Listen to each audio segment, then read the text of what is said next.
شروع اللہ کا نام لے کر جو بڑا مہربان نہایت رحم والا ہے۔ ہم نے نوح کو ان کی قوم کی طرف بھیجا کہ پیشتر اس کے کہ ان پر درد دینے والا عذاب واقع ہو اپنی قوم کو خبردار کر دو۔ انہوں نے کہا کہ بھائیو، میں تم کو کھلے طور پر خبردار کرتا ہوں کہ اللہ کی عبادت کرو اور اس سے ڈرو اور میرا کہا مانو، وہ تمہارے گناہ بخش دے گا اور موت کے وقت مقرر تک تم کو مہلت عطا کرے گا۔ جب اللہ کا مقرر کیا ہوا وقت آ جاتا ہے تو تاخیر نہیں کی جاتی، کاش تم جانتے ہوتے۔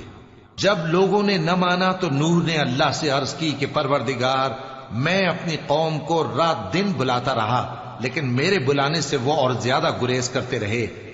جب میں نے ان کو بلایا کہ توبہ کریں اور تو ان کو معاف فرمائے تو انہوں نے اپنے کانوں میں انگلیاں دے لی اور اپنے اوپر کپڑے اوڑھ لیے اور اڑ گئے اور خوب تکبر کرنے لگے۔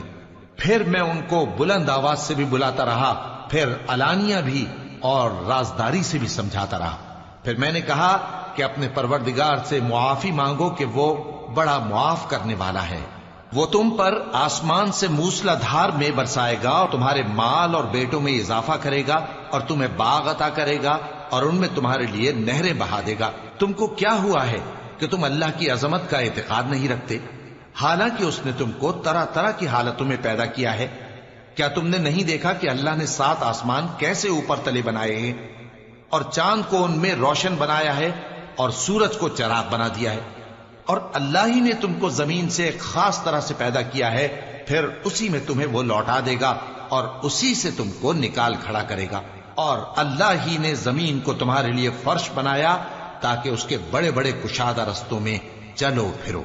آخر میں نوح نے عرض کی کہ میرے پروردگار، یہ لوگ میرے کہنے پر نہیں چلے اور ایسوں کے تابع ہوئے ہیں جن کو ان کے مال اور اولاد نے نقصان کے سوا کچھ فائدہ نہ دیا، اور وہ بڑی بڑی چالیں چلے اور کہنے لگے کہ اپنے معبودوں کو ہرگز نہ چھوڑنا، اور ود اور سوا اور یغوث اور یعوق اور نصر کو کبھی نہ چھوڑنا۔ اور اے پروردگار، انہوں نے بہت لوگوں کو گمراہ کر دیا ہے اور تو ان ظالموں کو اور زیادہ گمراہ کر دے۔ آخر وہ اپنے گناہوں کے سبب پہلے غرقاب کر دیے گئے، پھر آگ میں ڈال دیے گئے، تو انہوں نے اللہ کے سوا کسی کو اپنا مددگار نہ پایا۔ اور پھر نوح نے یہ دعا کی کہ میرے پروردگار، ان کافروں میں سے کسی کو زمین پر بستہ نہ رہنے دے، اگر تو ان کو رہنے دے گا تو یہ تیرے بندوں کو گمراہ کریں گے، اور ان سے جو اولاد ہوگی وہ بھی بدکار اور ناشکری ہوگی۔ اے میرے پروردگار، مجھ کو اور میرے ماں باپ کو اور جو ایمان لا کر میرے گھر میں آئے اس کو اور تمام ایمان والے مردوں اور ایمان والی عورتوں کو معاف فرما اور ظالم لوگوں کے لیے اور زیادہ تباہی بڑھا۔